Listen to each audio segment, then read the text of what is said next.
we'd like to introduce Kia Baker. Kia, I did a little bit of research on yourself, and I'm really excited to have you on here. I'm the only guy in my household. I live with 4 other women. They have been teaching me a ton about what it is to be a man. And I'm excited to talk with you because, you know, raising little girls and being married can sometimes be difficult, and guys can sometimes be a little bit hard-headed, you know. So having you on here and learning from what you're doing, I think is very, very valuable. You graduated from the London Real Academy, and now you're a success coach. You are the host of the Veterans Female Podcast and Hot Topics, right?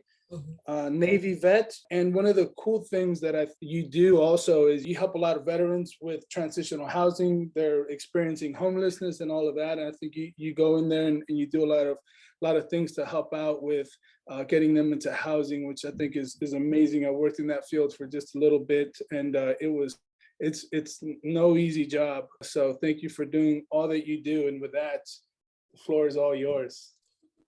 Well, thank you for having me. As you said, my name is Kia Baker.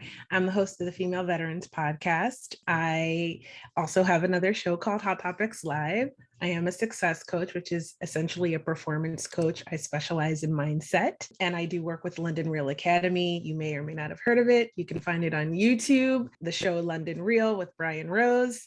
And right now, I am also coaching DeFi or crypto with the Academy as well. So I love to work in the veteran community. I'm on the board of directors for Hope for Veterans, an organization based in Florida, where I lived for 4 years and found the what they had available for veterans and especially women was absolutely deplorable. So I am committed to the organization and helping them to help veterans living in South Florida and actually all of Florida. And I work closely with a number of organizations, one being Passageways out of Kansas. They do a lot of the transition for homeless veterans. They actually started with men. They've graduated over 100 veterans through their program, and they completely rehabilitate them, helping them get clean, get purpose, and they get them back on their feet into housing with vehicles and completely set up. They are now turning towards women, and they have a huge project, which will be the first veteran housing community in Kansas. So that's what the project is now. It's called Homefront. It's amazing, the layout and the land that they have, and the dream for that, the vision is coming to be, which is amazing. So if you can support that, please do. That is Passageways LLC online. And they do amazing work. I also work with the Barbara Giordano Foundation, and they help women all around the world with retreats and workshops, and they just really focus on veterans and helping us to heal and thrive and be well. So those are things that are really important to me, as well as sharing female veteran stories. I believe that there is a culture of silence around military experience in general, or there has been, because now there's lots of podcasts. But I think it's important to share our stories. And I think it's good for civilian to hear what we experience. And I think it's good for us who have served to share our experiences so that people understand exactly all the ways that we serve this country, and what we give is more than just time. There's so much healing that can be required once you leave service. And so there's so much more that we do when we volunteer to serve than people are aware of. So I find that through the Female Veterans Podcast, sharing female veteran stories is both healing for the veteran and for the female veteran who is also listening. So that is my mission, to share the stories, good and bad. We share them all, and we tell the truth of the experience as lived by the veteran. And so I'm honored to have heard so many stories. I think I have almost 65 episodes. 7 seasons. I'm on my 7th season, and it's been an amazing journey. And I think it has been helpful for a lot of people, hopefully. And it has given me a lot of opportunities to speak, to do workshops, and to help female veterans to change the way they think, to help them heal, and to have them have healthier and happier lives. So that is ultimately my mission. And that's actually why I'm here today as well. So Beautiful. yeah. Thank you. I'll talk a little bit about some of my experiences, because this is based off of psychedelics, right? And my wife, she mentioned something after my first psychedelic experience that I came home that night and she was like, "Hey, something changed." I didn't tell her what I told her that I was gonna go to a friend's house and I was just gonna hang out with them all night, and I'll see her tomorrow. And she's like, "Do you having a slumber party at your friend's house? How old are you?" Yeah, because I didn't know how she was gonna take it, and I came home, my mom noticed change immediately. My wife was like, "There's something way different about you." And just my relationship with my wife did a 180, like immediately that day. I say that because I realized a lot about just how just being in touch with the feminine side and the feminine powers that we all have within us, and you talk a lot about, mindset and that change. So I'd like to, kind of listen to you about what are some of those mindset changes that people go through that you've experienced yourself, or how do you help people with those mindset changes? Because I mean, those are hard to do. You either need a high dose of psychedelics, or sometimes it's really hard with people. It's incredibly hard. So I really am passionate about the work of Dr. Bruce Lipton and Dr. Joe Dispenza and Greg Braden and Marissa Peer and all of these people that you can all find on YouTube. I highly encourage that.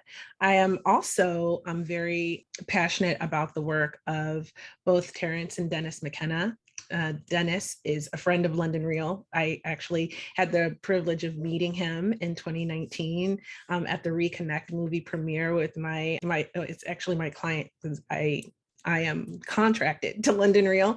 So with Brian Rose, who I am proud to actually call my friend these days. And at the movie premiere, I was able to watch a Q&A session and to actually meet Dennis McKenna, which was awesome.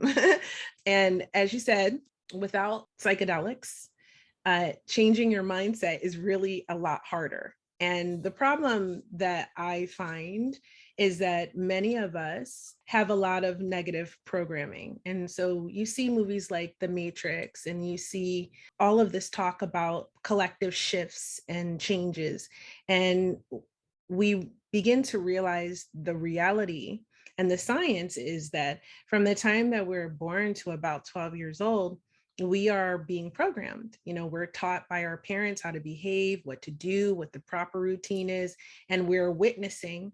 And so we're watching everything around us, and we're integrating all of that programming into ourselves now, because we are in essentially a theta state. And so as we're getting all this programming, a lot of negative things creep in there, right? Whether we see it or whether we hear it or whether it's told to us. And so what happens is, if you're not conscious about what you're thinking about, those negative programs will run your life. And that's where we get stuck, right? And changing that can be incredibly difficult once you're out of that theta state. But it's not impossible, thank goodness. There are multiple ways to do it. Probably one of the fastest ways is through psychedelics, but you can also do it through subliminal reprogramming. You're in a theta state as you're falling to sleep at night and as you're waking up in the morning. And so you can reprogram it by, you can do self-recorded affirmations, or you can do that over binaural beats. You can find lots of them on YouTube. I always listen to them the whole way through before I will put it on at night as I'm falling asleep or waking up. That's my trick. And through repetition. So those are the three, I think, ways that you can really change that narrative that you have running in the back of your mind. And what I find is that most people have a few things that they picked up along the way that are really limiting their ability to live a happy and blissful life, right? And usually it's a sense of not enoughness. I'm not worthy. I don't deserve this. Usually it's feeling like, actually, that is the root, I think, of most of everyone's issue, is in some way feeling that they're not good enough, they're not worthy, they're not enough, they don't deserve it, and they're lacking the amount of self-love that they should have, because self-love is at the root of all success. So you can be successful and not have self-love, but it'll end up feeling empty at some point. And if you don't have self-love, then you cannot properly love those in your life. Not really. So that's a lot of those shifts are what's necessary to help people to be more successful or just be happier in life. And that's a lot of the work that I do, is helping people to break through those limiting beliefs and to be more conscious and present in their thinking. As Joe Dispenza says, think about what you're thinking about, right? So you have to really think about those thoughts and catch yourself when you're having a lot of negative thoughts creeping in, and sort of that self-talk that's abusive. Because that's another thing that I see, is that people speak to themselves in ways that they would never speak to another person. And so those are the things that I work on with people to help shift their mindset, whether it's about money or trying to achieve a goal. Yeah, I couldn't agree more, Kia. As I'm on this path, I'm saying for myself, in my personal journey, and also with others, that core wound of not enoughness or self-love, you can frame it in a few different ways, but that core thing is really at the rock bottom of it all. I'm so curious what you've been finding useful in helping people make headway there. So I actually created a course that I'm going to unveil, and it's sort of an homage to London Real. It's called the Rose Method. It's everything I learned working with Brian Rose and coaching. I've coached, I don't know, probably, I've been with them, contracted with his organization for 2.5 years. And I've probably coached well over 1,000 people. So those experiences have helped me sort of craft my way, my vision of how he does it, and my takeaway from what works. And also I'm a graduate, so I know that it works. And I believe in the ability to change your reality and to shift your paradigm. And because I'm a huge science lover, I decided to conduct an experiment on the possibility, if it was a real thing, if you could really truly shift your paradigm. And I decided to try it, and I did it. So I'm a firm believer that you can do it because I've experienced it myself. And I completely changed my life in the last 3 years. 3 years ago, I was a stay-home mom. I'd been a stay-home mom for 13 years. I went to graduate school while I was staying home. Also, I have my master's degree in both finance and accounting. But so I wasn't doing absolutely nothing except raising kids, although that's a lot. That's plenty. Okay. I'm raising 2 boys. So opposite of you, Bruno. But I became a single mom, and I had to get back to work and figure out how I was going to take care of my boys. And I decided that I wanted to create the best life for us possible. And so that's where it comes from. So I created this course because I wanted to share that, especially with female veterans, and to be able to help them sort of shift their reality and create the reality that they would feel happiest living in. But also I recommend, like I said, subliminal reprogramming. I recommend affirmations. I think they work. I think it's amazing. I recommend looking at your environment and seeing who people, places, and things, what is not serving you, what is toxic in your energy. I believe in protecting your energy. We all emit a frequency. We all absorb energy. Energy is everywhere and everything. That's something I strongly believe. And I believe that you have to protect your energy. So I think you have to go through your life and you have to purge. You have to purge your social media. You have to purge your friends. Sometimes you have to purge your family, and you have to protect your environment and protect your energy. I recommend that. I recommend finding some sort of meditation that works for you. Meditation is not the same for everyone. For some people, meditating is playing the piano. For some people, meditating is painting. For some people, meditating is sitting in a quiet room, drinking a tea, and with just no distractions. So I find that taking that moment to quiet your mind and center yourself is really important. That's something I can't do without. And I also recommend journaling as well, and just having an outlet for everything that's going on inside of you that's just for you.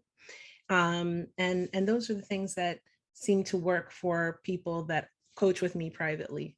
Yeah, that's amazing. I read a book a while back that the title of it, I think it's Lead Yourself First or something like that. And in the book, it talks a lot about everything that you mentioned about, meditation and the different ways. You don't have to do it like, the monks and you sit down and it's hard, but like taking a stroll and just, figuring out what's going on in that grape of ours. I watched London Real, and I remember watching his Reconnect documentary. And when you talked about mindset shift, I remember how hard it was for Brian to try to figure out how he reconciled with, going on these ayahuasca experiences in South America. And then one of his mentors, I forget his first name, Pena, I think is his last name. Like, he was really against taking any type of substances that are going to alter your mind and everything. He had a negative viewpoint on it. I think he was very critical of it, to say the least. So you have people that in your close family or your close friends that are kind of looking at you like, all right, man, what is it that you're doing with these things? Like, keeping your energy centered and everything. Like, it seems that I've talked to a lot of people about just that aspect of like wanting to find yourself a little bit further and taking certain things that are going to be able to open up that reality of yourself, and it seems like many people don't know how to take that in your close circle. How would you, can you talk a little bit about that mindset shift? I mean, you're shifting your mindset, but then the people around you talked about people, places, and things like that, those also get impacted. How has your experience been with that? So, well, I'm going to be honest with you. I've lost a lot of people, but they were people that needed to go, because you can't take everybody with you as you evolve, but there are some people you just can't. and I find you can't just lose everybody. Okay. So essentially what you have to do is be patient with them, because people can only absorb the information that they're mentally able to absorb at the time, if that makes sense. So with your family, sometimes you have to keep it to yourself a little bit until you're a little bit more grounded and centered with the shift, right? We have to take time to integrate. So you watch Reconnect and you know that after he comes back from the retreat, you have to reintegrate, right? And there's a really funny part of the movie where he's trying to tell everybody about the visions he had when he was having the ayahuasca and the changes he's trying to make. And people are like, this man has lost his mind, because because they didn't have the experience. They were unable to meet him where he was at now. So sometimes you have to, like I said, protect your energy and protect your own fragility in your transition, and sort of keep it to yourself and only give out little bits of information at a time. And then once you're more secure in who you are, because you're changing, and people innately don't like change, even though change is like the best thing for you. Because if you're not changing and evolving constantly, you are stagnating. I will tell you, I'm not even the same person I was yesterday, right? So you have to be constantly evolving, and that's a big thing. The fear, uncertainty, and doubt is crippling for people. And so if you are in a fragile place of saying, okay, for example, I don't like my job, but it pays well, and everyone thinks it's like the best job, right? went to school for it, but I'm miserable. Like Brian was when he was an investment banker, right? I'm miserable. And you want to quit your job, right? And you decide you're going to go quit your job, and you go find a job that you will enjoy doing, but it makes less money. And now everybody thinks you're crazy that you quit your job. Sometimes you have to just protect your change. You have to just say, okay, you guys don't have to understand. I'm doing this. Maybe you don't tell anybody until it's done. You don't go telling everybody, I'm really unhappy with my job. I'm thinking about quitting. And they're like, no, what are you doing? Because they're not ready to see you make this change. They can't see your vision. Nobody can see your vision. It's rare that everybody can see exactly what you see. But maybe you go and you get that next job, and that leads you, that opens the door to you for the next part of your evolution, whether it's mentally, emotionally, or financially. But the people around you, as much as they love you, will create resistance for you for what you're trying to do. So I suggest being cautious on who you share with, and feel it out. If you're getting pushback from your idea, and this is something that you're truly passionate about and you're trying to improve yourself, then maybe you just hold back a little bit until you're more secure in it, till you've got the job and you're like, look, I've got this new job, I'm really happy at it. And you can present it to people in a way that it's more palatable for them to understand. Yeah. I always say just be the change. And on that topic, I was curious if you'd be willing to share more about, you said you went through a whole paradigm shift over this 3-year course, and I'm curious what that looked like for you and how you would describe it now. So, well, I have to give you a little bit of backstory. One day, I thought that I was very happily married. And then from one day to the next, I had to decide whether I was leaving that marriage or whether I was going to stay in it. And so when I get overwhelmed, I don't know, like my mother used to just go to her bed when she was overwhelmed. I do the same thing. I just go get in my bed and pull the blankets over my head. And I stayed in bed for 3 days, going back and forth of what I was going to do. I was terrified. I was a stay-at-home mom. I had a 3-year-old and a 12-year-old. And I was trying to figure out what my next move of life was going to be.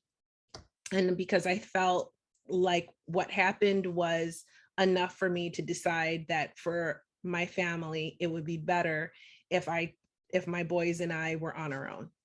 And so about the 3rd day of that, I turned on YouTube and I had a voice remote and I just said motivation. And what came up was a show called Impact Theory, Tom Bilyeu. And the guest, I just clicked on one. And the one I clicked on happened to be a podcaster named Jordan Harbinger. And he was talking about his company and how he'd had a company for 10 years. And then the partnership, something happened with the partnership and they had to part ways and he had to start over. And I thought to myself, I've been in this marriage for 13 years. It's a little bit longer. A marriage is a lot like a business partnership. If he can start over, I can start over too. And I said, okay. And then I went sort of down a rabbit hole and I ended up watching Bob Proctor and he was talking about shifting your paradigm. And I was like, oh my God, well, what is that? And then I started watching Joe Dispenza and all of these things. So by the end of the week, I had decided I am going to shift my paradigm. And I know that it starts with thinking. And we all think incessantly. So if I just focus on thinking the right things and taking action, that's the part that a lot of people leave out. And that's also why you want to meditate, because when you meditate, you relax your mind enough to receive. And that's when inspired ideas come, right? So I thought to myself, I'm going to follow these steps. I'm going to work on my thinking, and I'm going to take action steps because, it's not reinventing the wheel, right? Somebody's done it. If I can just follow the steps, then I can shift my paradigm. I can do it. And so a lot of it was actually things that just happened just because I decided, okay, well, the first thing I'm going to do is I like to spread positivity. So I'm going to start putting positive messages out on my Instagram page. And then from there, a woman reached out to me and said, and I started writing a little fiction book. I'm still writing it about my experiences based on my experiences in the military. Okay. As a young woman of color in the Navy in the mid 90s. Okay. So I'm like, I'm going to write my experiences because they were unique. I started, incidentally, experimentation with psychedelics in 1996 while I was in the Navy. Okay, that's a story in and of itself. So I decided I was going to start writing about this and put it out. And so as I was doing that, a woman reached out to me from my Instagram and said, I love your energy. You are so positive. I work with women and I would love to meet you. And I would like to know if you would like me to interview you. It's sort of a media buy-in, but I thought this could be good. I'm writing a book. I'll get this down. I'll have this experience. I never go anywhere. I never do anything. I usually say no to things. I'm going to try saying yes. And I did. And actually, we're really good friends now. She actually became sort of a mentor for me. And it was her. We were at lunch and I was telling her, hey, I want to do something and I want to start speaking about, mindset. And I want to start speaking in a way that can help people. And we started talking about lots of stuff. And we ended up speaking about veterans. And I was talking to her about an article I read about the suicide rate amongst female veterans being 250% higher than the civilian counterparts. And I was like, and the same day I read an article about female veteran homelessness. And I was like, so upset about it. And as I was talking to her about it, she said, you know what, you should be speaking about that. She was like, you're so passionate about that. And I said, well, since I got out of the military, I've been helping veterans. I mean, I just, somebody might need help, getting their education benefits or finding out how to get their, sign up for their medical benefits. And I've been doing that for years and connecting with veterans that seem like they're struggling and checking in on their mental health and things like that. I just did it. They'd cross my path, whether it was on MySpace back in the day or Facebook or in person. And she was like, okay, I'm inspired by you. Let's go help veterans. And I was like, what? So she took me, she was like, where can we go? And I said, let's go to the vet center. So she took me to the vet center in LA. And we spoke to the outreach coordinator, and my friend is a real go-getter. So she's like, let's take action immediately. She was like, we're going to go buy a bunch of food and we're going to pass it out to veterans here in LA. And she said to the outreach coordinator, where can we go? And particularly, where can we find women? And the outreach coordinator, Sharon, she was really nice. But she said to me, she said, I think it's really lovely what you want to do. She said, but if you really want to help veterans, then you need to give them a voice, because these female veterans, she says, she pulled up a blanket and she was like, these blankets get donated at the hospital. She said, this is what we have, if we have them, to pass out to female veterans. Otherwise, they have to take what's left after the men, because most people still think of veterans as men. And so we don't get donations for the female veterans. They have to take what's left of the men stuff. And so I was like so upset by it. And that pushed me even further to start thinking about how I could help. And I guess I attracted London Real to me after that, because then I was like, I want to start speaking. And I happened to be watching YouTube and saw a commercial for London Real Academy for their speaking course that they had at the time. And so I took the course.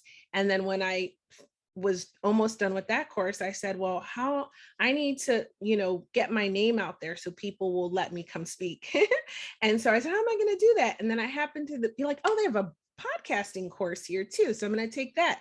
And it just sort of kind of flowed. And then at the end of that podcasting course, my coach, who I worked with, she was like, hey, if we have a position available, would you consider contracting with us to coach this course? Because you did really amazing. And I said, sure. And I didn't think it was going to happen. And then the next month, she called me up and said, I had a coach drop out. Can you train tomorrow? We go on Tuesday. And I said, thank God I was in the military. Because yes, I can train in one day and be ready to go the next day. And then the rest was history. I started, and I realized from that I loved coaching people, that was my calling. And yes, I've done speaking events and I've done workshops for female veterans, which I love to do. But the coaching, I just love it. And to see the shift that people make. So that is how my paradigm changed. It was simply me deciding that I was going to change it and then taking the steps I needed to take. So without the thought, and a lot of subliminal reprogramming, by the way, a lot of reprogramming all of the self-doubt and self-sabotage and negative thinking. I thought I was a really positive person, but it turned out there was a lot of work that I needed to do on myself as well. And going through that process and seeing what worked for me and what helped me helps me to help my students and the people that I coach make those changes faster. That's what it is. Like I all the courses at London Real are accelerators. So that is what I specialize in. So if you want to make a shift fast and you're willing to do the work, because some people aren't, then that's what I do. I hope that answered your question. Yeah, absolutely. And the whole women veteran thing, I'd love to get more of a perspective on, because I do coaching and I work with veterans in a couple of different avenues. And there's some aspects where there's a certain subset of veterans who can only really talk authentically and about their issues with another veteran. Mm-hmm. And for me, I've also done some like mental health peer support specialist trainings in all veteran groups, and I got to hear some women veterans experiences. But a lot of I'm sure what I'd love to hear you talk about more, is like a lot of women feel othered in veteran spaces by the fact that they are women and they're such a minority, and the presumption a lot of the times from other people, like, oh, you must be a wife of a veteran, or Mm-hmm. they're just there's a lot of prejudice, or just unconscious bias there. So just how to get women into spaces where they feel they can be authentic and real, and they're getting the support that they need when all this is going on, and what perspective you've gotten and maybe wisdom you can share with us. Well, I'm lucky being the fact that I am a woman veteran. So it's a little bit easier for me, for female veterans to feel comfortable sharing their story with me, because obviously 1 in 4 women is assaulted in the military. It's 1 in 100 men, which you may not think is a lot, but it is a lot when you consider how many men are in the military, right? And that's reported. And that statistic is kind of old too. So it may be more now. And so I have that ability, since I'm a woman, for them to want to share their story with me, because they do tell their story on the podcast. And it really helps them. And I think it really helps the listeners too, that aren't ready to share yet. But I think just making them comfortable and welcome and accepted, it may take a little bit of extra acknowledgement. But I think just ensuring that they feel that it's a safe space. And a lot of us too, we have an innate feeling of sisterhood, brotherhood. You know what I mean? If you served, I think a lot of it too is, if you're a veteran, you're a veteran. And as women veterans, we look at it like that's our brothers, right? Like, you guys are Marines. Navy takes care of our Marines, right? Especially hospital corps. We love our Marines. So it's like, it's family. It's like a family thing. And I think that's the biggest thing that we miss when we leave the military, whether you loved your military experience or not. Everyone I talk to, they do miss that aspect. If they had a good command where it was like really, where you had like lots of friends, and you really got to have those experiences, people really miss that. And even if you had small groups of friends, they miss that sort of family feeling of the military. So I think really just making it clear that it's still like that for women, and absolutely making sure that they feel that they have a safe space to share and to be open. I mean, take time to feel it out a little bit, but it's just that feeling safe and to be able to open up and to share. That's the most important thing, I think. If you want to make a female veteran feel comfortable and participatory in what you're doing, is create a safe, open space for her and acknowledge her. Yeah, absolutely. I think that's the best advice. And yeah, I know with the military sexual trauma, I was blown away by the numbers, like you said, like 1 in 4 women, and that's reported cases. So, Mhm. I mean, to me, it intuitively at least double that, which is pretty Mhm. remarkable. Yeah, and just does, it's not a topic that is talked about a lot. And, I think especially in microculture, talking about anything in the realm of that could be anywhere near construed as weakness or victim stuff, like we just don't talk about. And yeah, there's a lot of stories that need to be told. So thank you so much for allowing people to tell their stories. It's an honor, actually, that people feel comfortable enough to share them with me. And I hear them all the time. And I hear the stories of girls that don't report. And what I find is a lot of times what leads to this female veteran homelessness and the higher suicide rates is that a lot of these girls, when they come out of the military, and a lot of veterans in general actually have a deep distrust for the establishment, as I did when I left the military. I mean, I always say I had the best military experience until the day I didn't, right? Like I had more fun, and I will honestly and freely admit that I had more fun serving in the United States Navy than any person should ever have. Okay. I had an amazing, amazing amount of fun while I was serving. I joined the Navy because my recruiter told me it would be fun. He did not lie. I had a wonderful time until the day I didn't. But I also don't know anyone who served who hasn't at least witnessed some type of harassment, bullying, racism, homophobia. I don't know anyone who hasn't at least witnessed something like that. So I mean, it comes with its good and it's good and it's bad. And so when people leave, they become oftentimes really distrustful. So then they don't get the benefits that they are eligible for. And a lot of these girls that are survivors were escaping something when they went into the military to have a better life. And then if something really negative happened to them, like an assault, and then a lot of times how the military handled it in the past, thank goodness we're starting to see this change, is they would get the girl out. Then where she's going back into a bad situation. And so that's how you see, her spiraling into maybe drug use, like hard drug use, and going into negative patterns and ending up in the streets or potentially suicidal. So I think that if we are open about this and we're sharing these stories and we're creating so many spaces for women to feel safe to share and to be heard and to be included, we're all doing our part to minimize that. Yeah, you said something in the beginning when you started talking about, your story, and it's something that really impacts myself and anybody that I've worked with, and that's the fact that we have a hard time, and this is, I think, both with men and women, that we have a hard time with that self-love, like how we go about loving ourselves. And you hit it right on the head. I think that's the first step, is just finding that appreciation, the courage to really accept, yourself and love yourself. And I think when I talk about that with other vets, because I do most of my work with men, and it's eye-opening when I come to that question during, whether it's during a session or whether it's just, we're going out for a walk on Red Rock here in Las Vegas,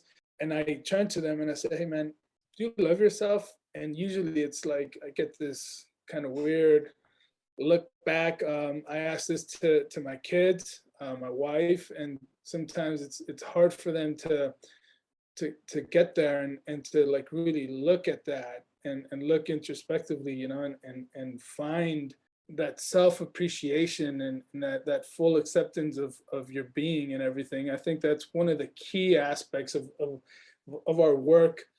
And it sounds like it's one of those things as well with women, especially after such a horrific experience of sexual trauma and harassment and everything, I think it even dives that a lot harder.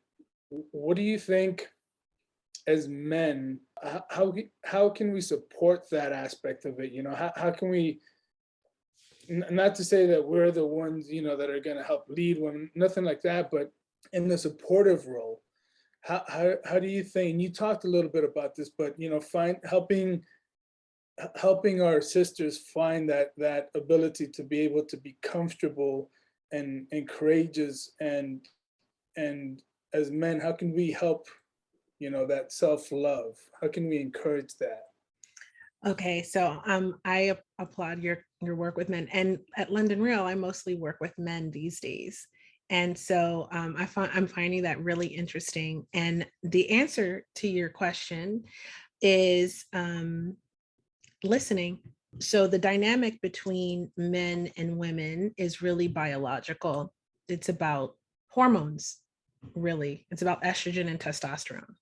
And how a man can really help a woman is by listening to her and not necessarily trying to provide a solution, but just by creating that safe space to just hear her. Because a man's role really is to penetrate a woman. And how do you penetrate her? Aside of the obvious ways, but it's by listening to her, because you go into her when she is speaking and sharing and talking about things. Like if she's wants to share a specific situation that's happened, or for example, if your wife had a really bad day and she's all upset, right? And the best thing you could do for her is to listen to her and say, well, tell me about it, and not offer any solutions, and just say, well, what, well, is there anything I can do to help? And likely she'll say no, but she'll probably give you a big hug, and everything, and just, or maybe there is something you can do, and she'll tell you, and then just go do it. and then it makes the whole situation, that builds estrogen in her. We need estrogen, right? And then when she appreciates you for listening, that builds testosterone. So, which is what you need.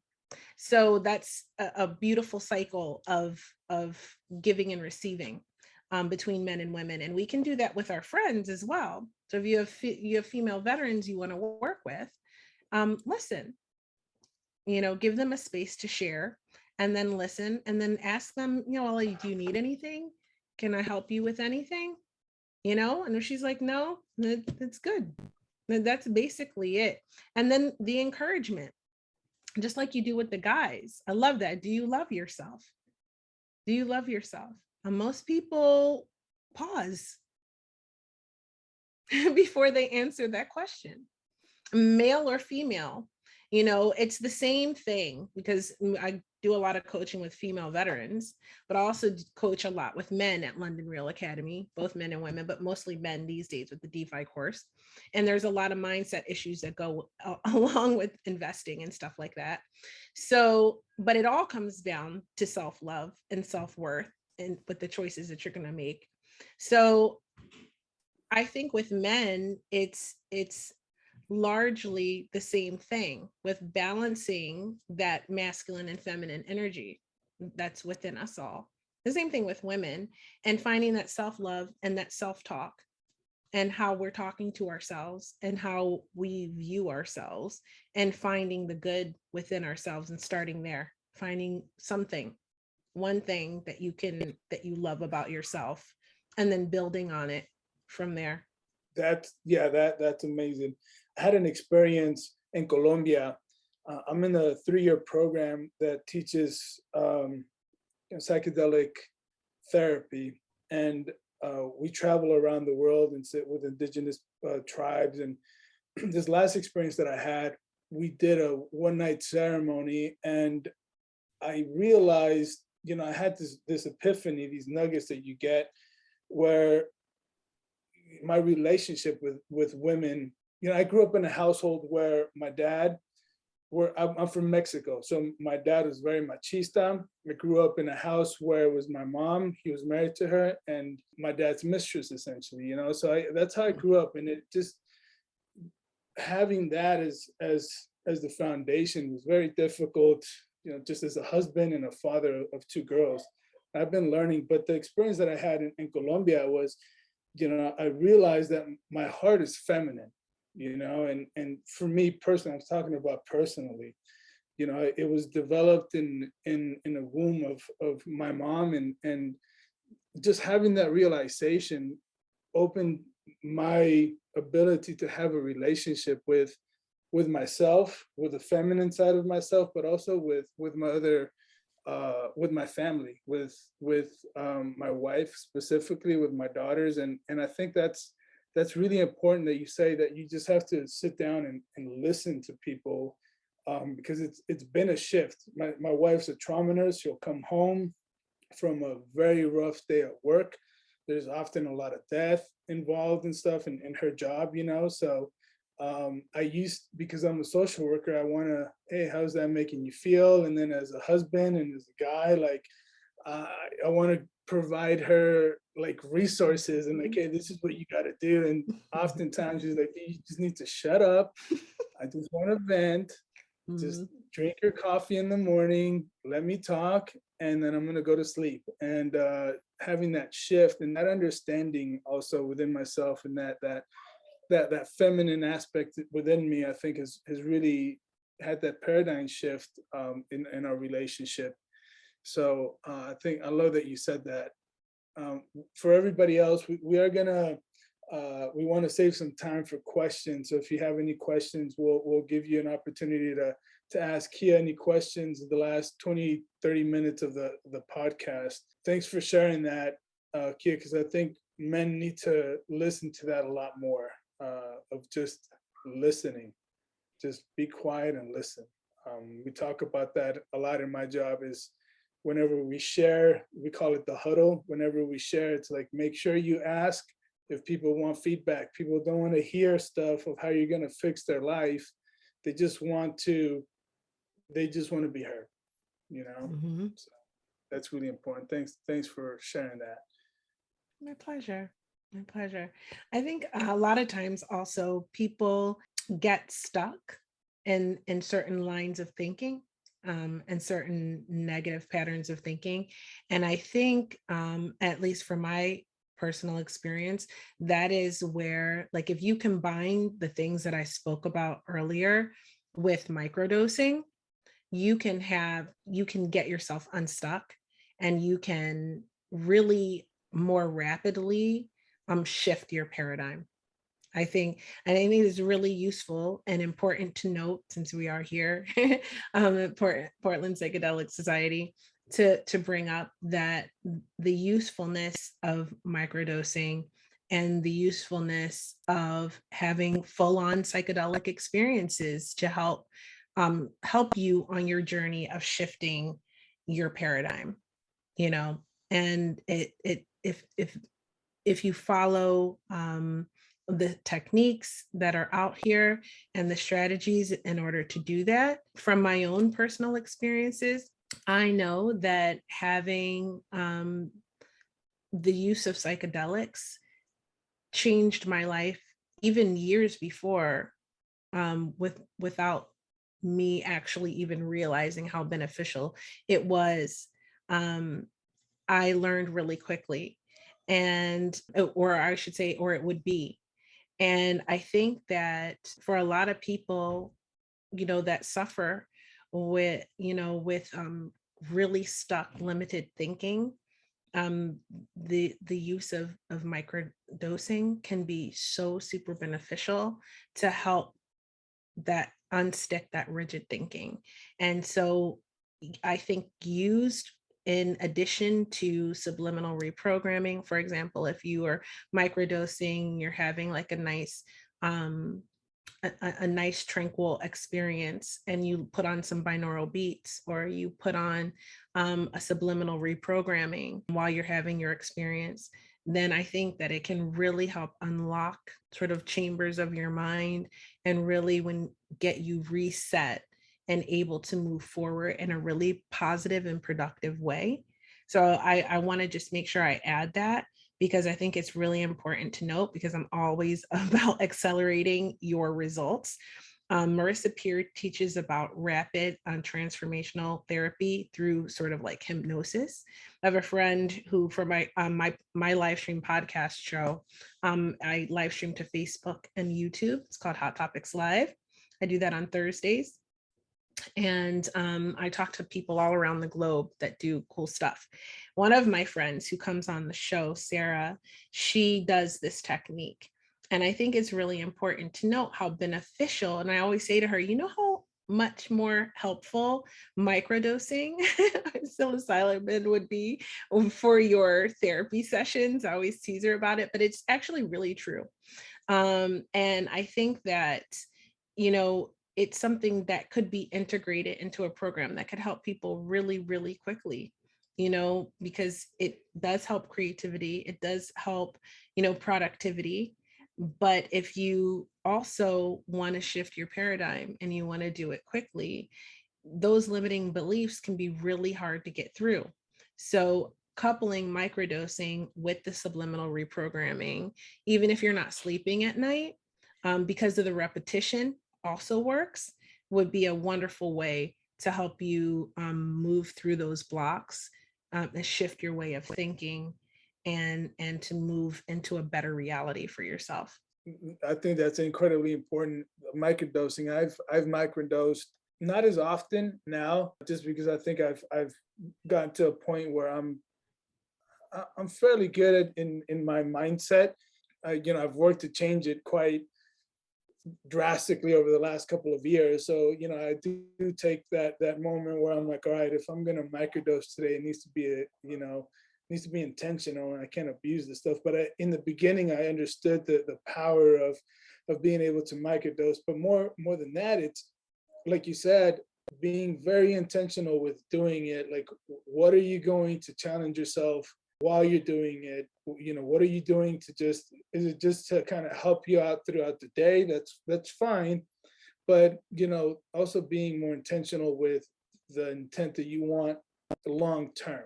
You know, like I always often tell people, like, I'm in it for the long haul. You know, I want to make certain changes now that in the long run are going to really benefit me. So those are really important, and doing other things too. Like, one of the things that helped me change my paradigm shift was doing ice plunges. I used to talk to myself very negatively. Whenever something happened that was challenging, working out, anything like that, I would just really degrade myself, like, oh, you can't do it. And to me, I thought it was motivation in my mind. Like, if I tell myself, if I degrade myself, I'll motivate myself to do it. And I think I stopped doing that, obviously, but doing those ice plunges, that was one of those paradigm shifts. And I think if you're able to do that, coupling it with microdosing, or even, you know, taking large doses in an environment where you feel safe, I think is life changing. You know, people take psychedelics at concerts and stuff and have those experiences, but if they're more intentional, you know, you're gonna have different long-term results. Oh, I agree. I agree. Terrence McKenna was big on the 5 grams, the large dose, right? and I definitely have had that experience multiple times. And you do want to be in a very safe environment, and you do want to be cautious of who's around you and what you're thinking. But I definitely, if you couple that with information that's life-changing, like, for example, if you couple that with a lecture by Dr. Bruce Lipton, you will come out of that experience completely changed. I have no doubts in my mind, right? Because it's really, it's your intention. And especially with microdosing and really being focused on improving the quality of your life, improving the way you feel about yourself, improving your environment. You can use these things to completely make huge shifts in your life. And definitely being intentional is key to that. All right, with that, does anybody have any questions for Kia? Hello. I'm a woman veteran, first time attending the Portland Psychedelic Society, so thank you for doing this. I would like to do some research on psychedelics for trauma. So I am using my GI Bill to get my art therapy degree in Seattle. And I'm the only student who's over here talking about psychedelics with art therapy. And I'm having trouble finding things to go in my paper. So if I could link up with somebody that could help me, who's also interested or curious in that, that would be awesome. So you want to do a little bit more research in utilizing psychedelics for art therapy. Can you elaborate as to Oh, like yes. what it is? Yes, so practitioners who are trained are going to administer psychedelic therapy, but after that, a day or a week later or something, they need to integrate that experience. So an art therapist can step in, but there's no research linking those things. So that's what I'm going to spend my next 6 months researching. But I am new to Seattle. I don't know people here.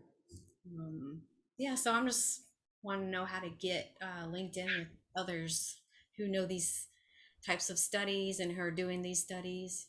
Yeah, Matthew just posted a link for Alyssa, who's a friend of mine who works in art therapy. And at my retreat company down in Jamaica, we just took on a new person who is an art therapist. So we don't have like official research, but I'm sure if you just wanted to talk with an art therapist who's been starting to work with macrodosing psilocybin, that I could give you her contact info as well.